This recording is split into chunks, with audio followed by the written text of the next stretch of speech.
Hello, welcome to the Michael Sisco Show. How do I sound, John? You sound fine. Can you hear me all right?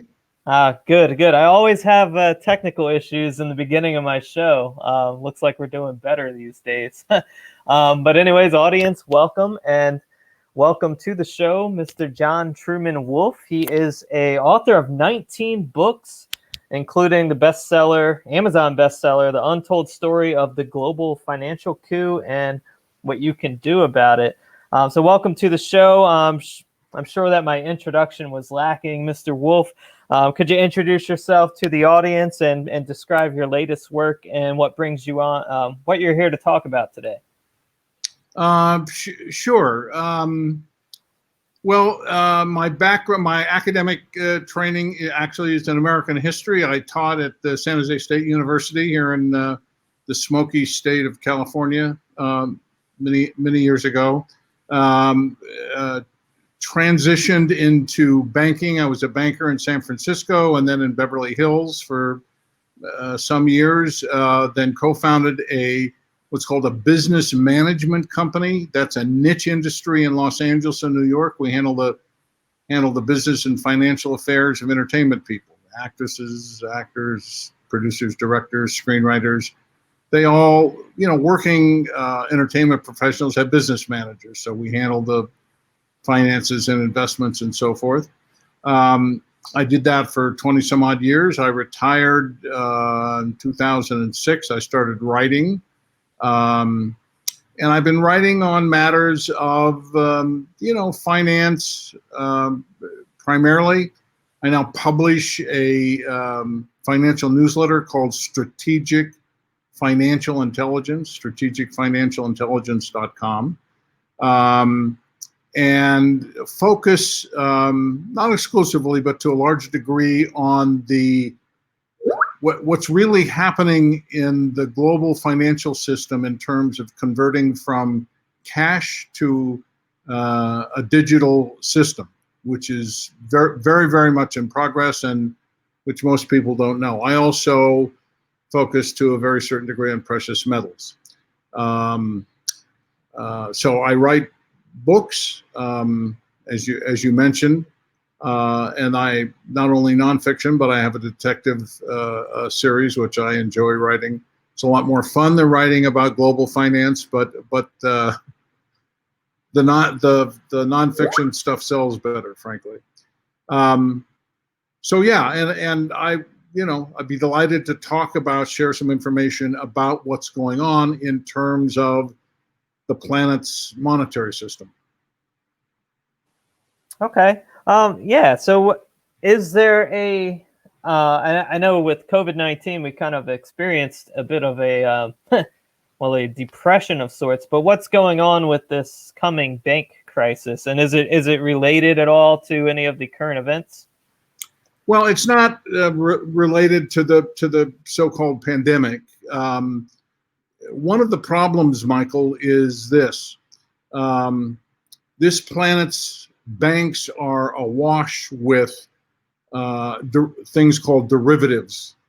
A derivative is basically a security that derives, that's where it gets its name, derivative. It derives its value from some underlying asset. So if folks remember the crisis of 2008, they probably remember the term mortgage-backed securities. Mortgage-backed securities, simply a package of mortgages wrapped around a security. So the security has value because it has mortgages that are paying interest. That's a derivative. There's all kinds of derivatives. That's just an example of one. But there are $1.4 quadrillion worth of derivatives on the planet. 1.4 quadrillion. Most of those, 75 to 80%, are what are called interest rate swaps, which is a fancy banking term, but they're really just bets on the direction of interest rates. That's all. These are Vegas-like casino bets, Bank of America thinks the interest rate on Greek bonds is going up. The Deutsche Bank thinks they're going down, and they bet. And that's a derivative. And then people bet on those bets, and people bet on those bets. And there's this pyramid of these derivatives owned by banks around the world. There's about 227 trillion with a T owned by the New York money center banks, JP Morgan Chase, Citibank, Bank of America, Wells. Those banks are pregnant with derivatives. And somebody, sticks a pin in that bubble. Not that I am a pessimist or like to share not good news, but I think that will happen, and I think it will precipitate a banking crisis. By that, I mean banks will probably close for a few weeks. So that's an area in which I write about and try and educate people about. One of the things that I encourage people to do if they've got, accounts in one of these money center banks, which many people do, is to, if they have any large assets in there, is to move them to a smaller or regional bank, which I think is smart to do. The other thing is this, along with these derivatives, is a procedure called bail-ins. A bail-in simply means if a bank is troubled, meaning it's failing, the bank has the right to take the depositor's money and convert it to bank stock. Most people don't have a clue that this exists, but this is formal policy in the EU, in Canada, and it was made policy in the United States by the Dodd-Frank bill. And there's a paper on the internet, I mean, if anybody wants to go look, written by the FDIC and the Bank of England on how bail-ins would work. The bail-in policy came about by the Bank for International Settlements mandating it. The Bank for International Settlements, a bank most people have never heard of, is in Basel, Switzerland. It is the central banker's central bank. So all the central banks of the world, or virtually all of them, belong to the Bank for International Settlements, the Fed, the Bank of Canada, the Bank of Japan, the Bank of Italy. And that is what I call the godfather of the global financial mafia. The Bank for International Settlements, abbreviated the BIS, basically controls and dictates the planet's economies. This is no conspiracy theory. One can go online and look up the BIS very easily. When the Bank for International Settlements saw that the banks were so pregnant, to use that word again, with these derivatives, it issued bail-in policy saying, if the bank gets in trouble, they can take your deposits and convert it to bank stock. So my opinion is they wouldn't issue a policy like that unless they expected it to happen. So I encourage folks to, as I say, move to a smaller regional bank. Bail-in policy only applies, at least now, to banks of $50 billion a year, $50 billion in total assets. So smaller regional banks are safer, in my opinion. So that's one situation that exists in terms of finance, both global finance and how it affects American consumers. The other major issue that I've been writing about has been the conversion of cash to digital money. There is a war on cash on this planet, a very dedicated effort to get rid of cash, and it will go. In your lifetime, Michael, there will be no cash. It'll be gone. You won't have cash. Your bank account will be digital credit, zeros and ones. And that has sprung up, as most people know, digital currency investment sector led by Bitcoin, which most people have heard of. Some people are very sophisticated and invest in it, but that came on the scene in 2009. Here we are in 2020, and this is a major factor. I mean, going back a few years ago, I'm the first to admit I was kind of like, Bitcoin, what is that? but not today. There is $330 billion invested in cryptocurrencies in the world.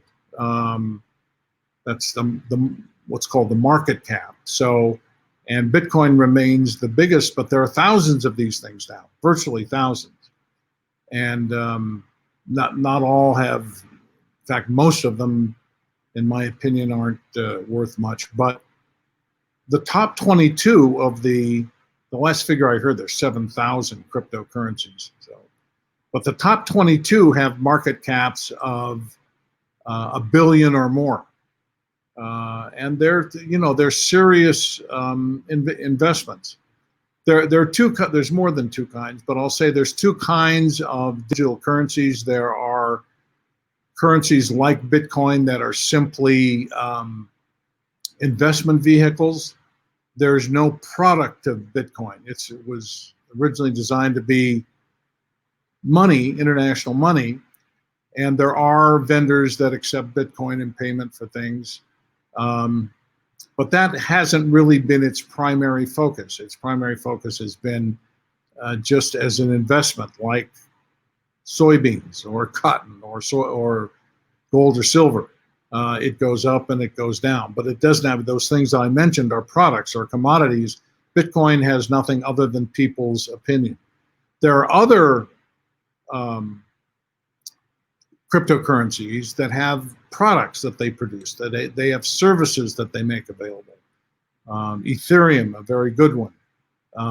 Ripple, a very good one. It's nice to have one's work appreciated. And all, I don't know whether it's necessary, but in full transparency, I'll tell your listeners, I own some of these things. I'm not promoting that people go buy them, but I am saying that these cryptocurrencies actually do some good in the banking world, whereas Bitcoin is just kind of out there and you're betting on which way it's going to go. Anyway, that's what I've been up to. Okay. I mean, so is there anything inherently bad about it moving to digital, or is the difference really between, I mean, to me, the big issue with currency is whether or not it's fiat or non-fiat. And I think perhaps, do you think a lot of the instability that might be caused in our financial system could be related to the nature of our currency? Well, as you know, I presume you know, I mean, all currencies on the planet, digital currencies aside, are fiat currencies. A fiat currency, for your listeners, are simply currencies that a government says this is the official currency of the United States, of Argentina, of Italy, of whatever, and they're called fiat currencies because they're official currencies by fiat. The government says they're accepted, and they are. I repeat, going back 100 years, currencies were backed by gold, in some cases silver. No major industrial currency has any kind of backing like that now. I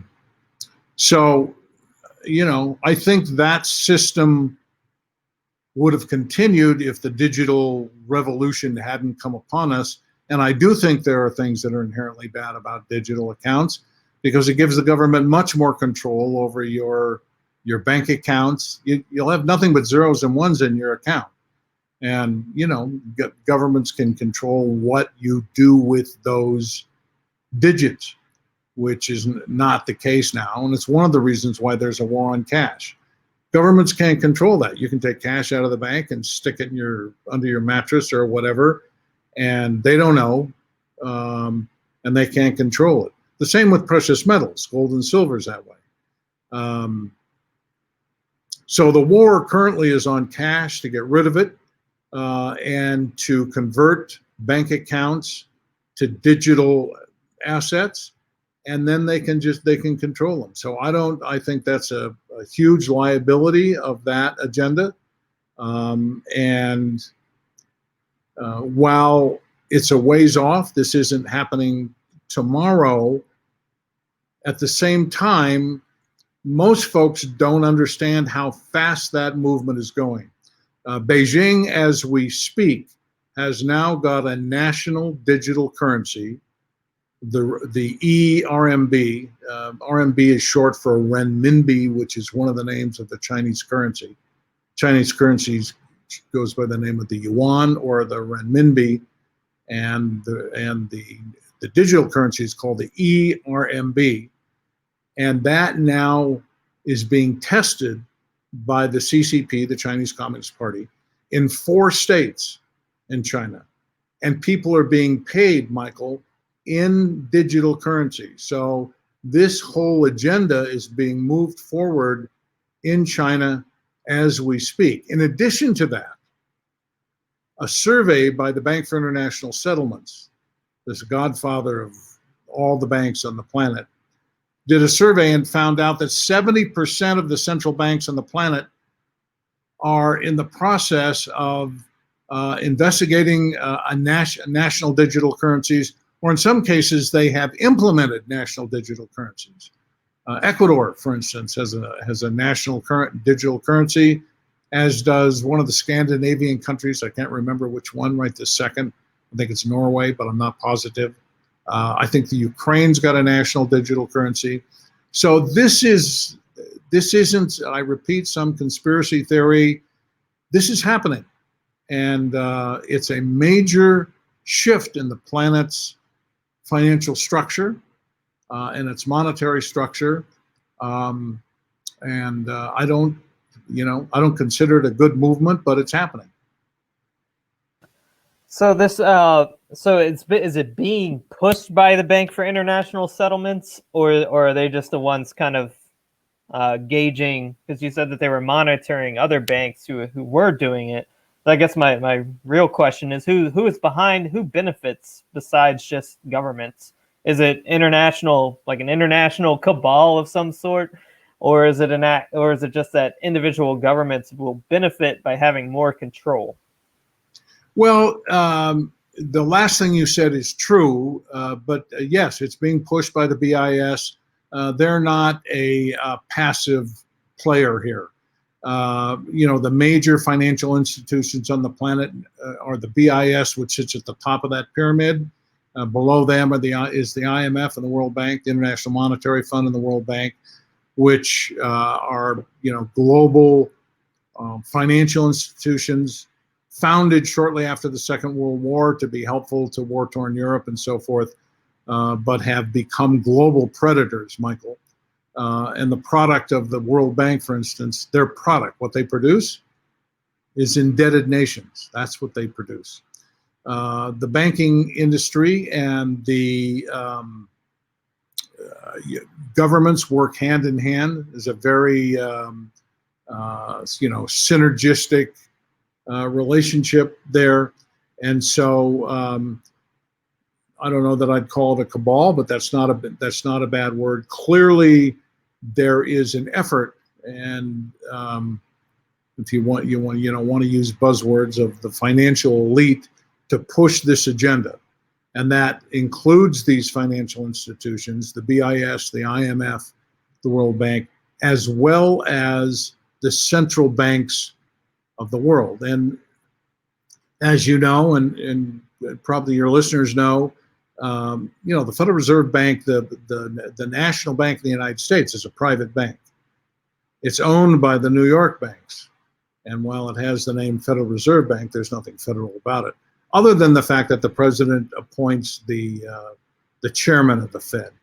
But at least to this point, Congress doesn't control it. And it is in their interest and the interest of other central banks to push this agenda. So it's really both of those entities, in my opinion, governments and the financial structure of the planet, that are pushing this agenda. Okay. So I know that the U.S. dollar is kind of used as, I guess some would say, the petrodollar, or the basis currency, the base currency around the world. And then you have, I guess, boogeyman countries like Russia, and some other in Iran who will try and make other arrangements for a dollar, a currency to use to kind of compete against the U.S. dollar. How do those forces kind of play into this? Are they opposed to, I guess, this Western international finance stuff, or do they play along? Well, it's a good question. The dollar remains the world's reserve currency. There's a very strong effort to take it down as the world's reserve currency. It has faltered a bit, but it remains the world's reserve currency. But countries like Russia, China, India, don't like the fact that the Federal Reserve and the U.S. Treasury basically dictate what occurs in international finance. So they set up an international economic organization called the BRICS, BRICS, which stands for Brazil, India, China, Russia, and South Africa. Those countries now conduct their international trade in their respective national currencies. That never occurred before. Virtually all international trade occurred in dollars, in U.S. dollars, up until some years ago. So there's an effort to pull away from the dollar as the international currency. You mentioned the petrodollar. For folks that don't, understand the petrodollar. At the end of the Second World War, there was a conference in Bretton Woods, New Hampshire, called Bretton Woods, surprisingly enough, which was a conference of the world allies to restructure the global financial system. Out of that conference came the World Bank, came the International Monetary Fund, and came the U.S. as and the U.S. dollar as the leader on the planet. And the U.S. dollar was convertible to gold. So by central banks. So central banks could hold dollars, and then they could turn them in, if they wanted, could turn them into the treasury and get gold. And that's, you probably have heard the expression good as gold. And that's where that comes from. That system lasted for about 25 years as we went to war in Vietnam, and we're spending huge amounts of money. Charles de Gaulle, in his chauvinistic wisdom, character de Gaulle, but he said, I'm not playing this game. And he turned in all his dollars for gold. And then other European countries started doing the same. The gold reserves of the Treasury started declining dramatically. And so Dick Nixon, in one of the few good things he did, slammed the door on that procedure, and he went, that's it, no more conversion to gold. So this is 1971. So what's he do, or what's the country do? Because central banks were gathering up dollars because they could always turn them in for gold. Now they can't do that. What's going to keep the central banks accumulating dollars and keep the dollar strong? Well, Nixon sends Henry Kissinger to Saudi Arabia, and they make a deal. And the deal they make is, we'll protect your oil fields. You mandate that all oil purchases have to be made in dollars. And Saudi Arabia not only agreed to that, but then spread that game to the other OPEC countries, oil-producing countries. And so any purchases of oil, and countries need oil like a body needs oxygen, were mandated that any purchases of oil had to be done in dollars. And that's the petrodollar. And that kept the dollar very strong. And for the last, whatever it's been, 50 years or so. That system is beginning to break down, but the petrodollar still exists. But if you looked at this from a kind of a backed up and took a look at it from a distance, you can see the dollar starting to falter as the world reserve currency. And there are some countries that now buy oil in other currencies. When others tried to do this years back, the U.S. attacked them, right? Saddam said, I'm going to buy oil in euros. So, sorry, pal. Gaddafi did the same, something very similar. Anyway, there's a whole story there, but which I have on, I'll take a moment and sound like a used car salesman. On my website, I've got a great webinar on that subject, strategicfinancialintelligence.com. I've got a webinar on this history of the petrodollar and what the U.S. has done to protect it, which most people aren't really aware of. But anyway, that's the current status, in my opinion, of the dollar as the world's reserve currency and the petrodollar. Okay. Yeah, that's always an interesting point to point out when other nations attempt to be independently sovereign financially or economically. They tend to get That's outed. Right. Ousted. Yeah, exactly right. That goes back to really mid 20th century, I would say, but we won't go there. Would you is this whole system, I think I know what you'll say, but it doesn't seem to me that it is designed for the common good, except for a very elite group of people. What would you say the financial economic system would look like if it was designed for the common good of everybody in the United States? Or, well, yeah, what would our system here look like if it was designed for the common good? Well, there's two steps to that, which I'll answer. The first is to kind of remind your listeners that who's supposed to be printing money in this country is the U.S. government. The Constitution gives that power to the House of Representatives. The Federal Reserve Act of 1913 shifted that power to the Fed, the Federal Reserve Bank, a private corporation, and gave that power to them, and they've had that power. Again, as you and I'm sure most of your listeners know, the Fed prints money out of thin air. They click a mouse, and that's it. Now, so I would argue one step would be to remove the Fed, make a bank inside the U.S. Treasury, and we should print our own money as the Constitution called for. But the ultimate solution is that money should represent products. It should represent production. It should represent real estate. There should be, the ideal scene would be an annual audit of the products and services that the country produces, and then the amount of money that is allocated to the country is enough to buy the goods and services. Money shouldn't be just fiat. It should represent real production, real products and real production. So that would be the ultimate benefit to the country. And countries that produced would have more money, and countries that wouldn't. So I think that's the ultimate answer.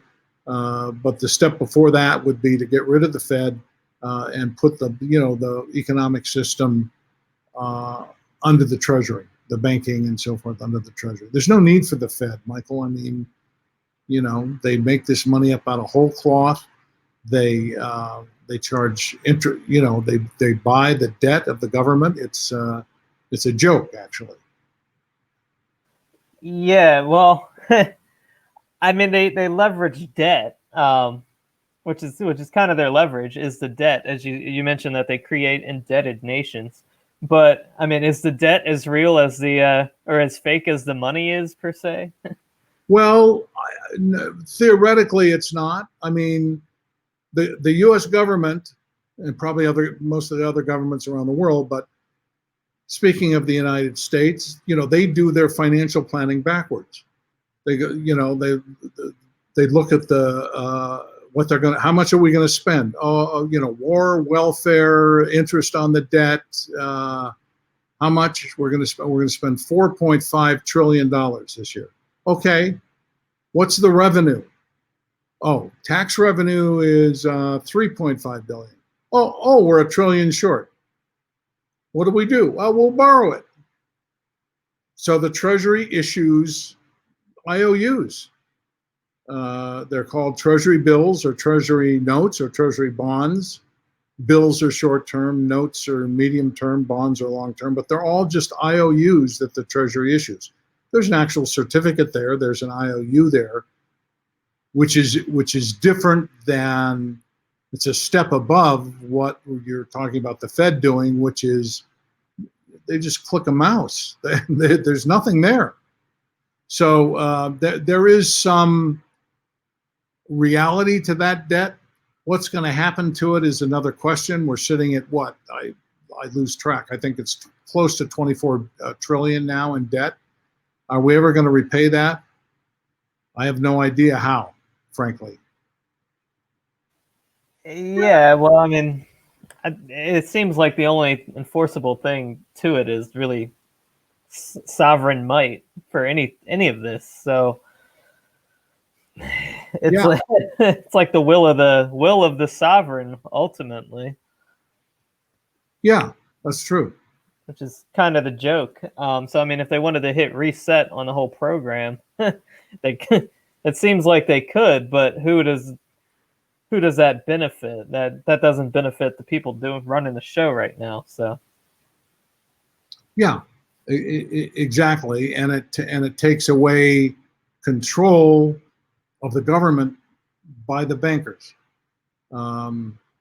And if you don't think that the bankers are running the government, just take a look at the Treasury sects over the last several administrations. They all come out of Goldman Sachs and so forth. So that's another story. But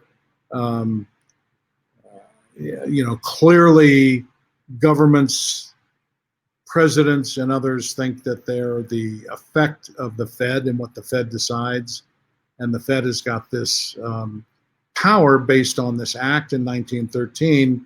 And if there are anyone in Congress that had enough sense, other than Rand Paul and his father before him, they just get rid of the Fed, and they put it inside the Treasury. The argument for that is, oh no, it's supposed to be separate and non-political. The Fed doesn't do anything but comply with what the Treasury wants done. They're $1 trillion short, and I mean, all one has to do is look at this last year, this so-called pandemic, and I think they've printed, I've lost track, somewhere around $4 trillion. And this is going to result in inflation. You can't have that kind of increased amount of money without inflation. If we're sitting in a room and there's a couple dozen people in a room and everybody's got $10 in their pocket, and I'm at the front of the room and I've got an orange and everybody wants the orange, the money will bid for that orange. And the orange will sell presumably for $10. If all of those people have got $100 in their pocket or 1,000, then that money bids for the orange and the price of the orange goes way up. So inflation is simply the amount of money in circulation in relation to the goods and services. The goods and services over the last 6 months have been flat to down. The amount of money has gone exponential. So I don't know how that can't result in inflation, come 2021. Okay. Well, I guess final question to the set of to the on topic. What would you recommend for people like my age, mid-20s, early 30s, with this quite uncertain future, especially with everything on every level, civil unrest, the banking, how do we prepare? Aside from, I know you mentioned shift to smaller banks, but what about with investing? How do we invest what we do have? Well, yeah, I would move to smaller regional banks if you're in one of the big ones. To address your question directly, I would strongly encourage people to to get some precious metals, get some silver and gold. I'm a bigger fan of silver because if the whatever you call it hits the fan, you'd have a hard time with a 1 ounce gold coin buying groceries. As with I don't know, 1 ounce of gold today is around $2,000.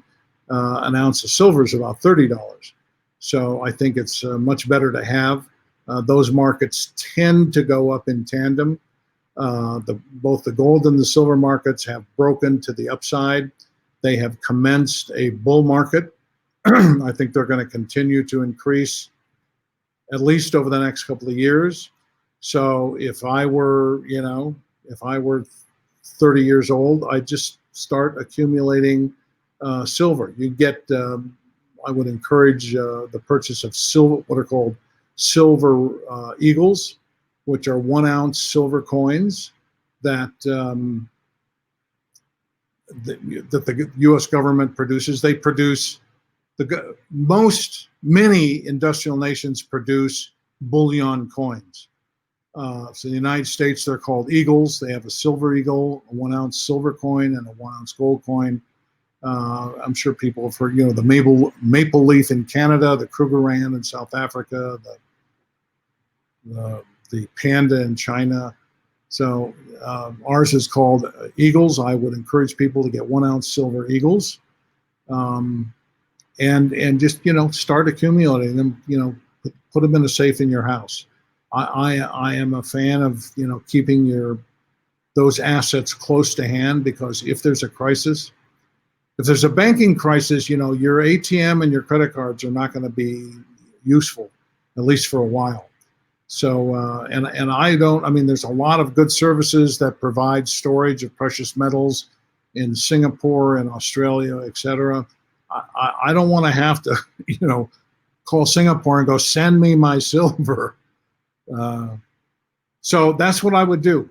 I'm like 70-80% silver, maybe 20% gold. Okay. Yeah, that's good advice. So question I ask all my guests now, and I don't prep anybody for it. Favorite, if you had to make one reading suggestion to the audience, and it can't be a book that you wrote, it can't be the Bible. It can't be a book. It can't be a book that I wrote, or it can't be the Bible. Yeah, just favorite book, basically. Favorite book. Well, I'm a big fan of the book Dianetics, which explains how the mind works. It's a good thing to understand how the mind works. It's a really good thing. So I would recommend that book. It's it's not fiction. I read a lot of fiction. I read a lot more fiction than I do nonfiction. But if somebody really wants to get a look at moving forward in life, I would recommend that book. Oh, interesting. Who wrote it? Do you know offhand? L. Ron Hubbard wrote it. L. Ron Hubbard. I should know that. Okay. Oh, well, awesome. Well, where can people find your work? Where can they follow you and check out and where can they buy your books? Okay, well, I'll take it a step at a time. First of all, I would encourage folks, not only because I like selling my newsletter, which I do, but I'm really following this conversion to digital currency and making recommendations to folks. So that's at my website, strategicfinancialintelligence.com. It's a mouthful, strategicfinancialintelligence.com. My books, you can just go to Amazon and put in John Truman Wolf, and all my books come up. All kinds of books come up, fiction and nonfiction. So it depends on what people like to read. All right. Well, I will certainly check out one of your books. I think I'm gonna try the one that I mentioned at the beginning of the show, the global finance thing. So cool. But I appreciate you coming on, Mr. Wolf, and thank you, audience, for watching. We will see you next week. Thanks for having me, Michael. Thank you, Mr. Wolf.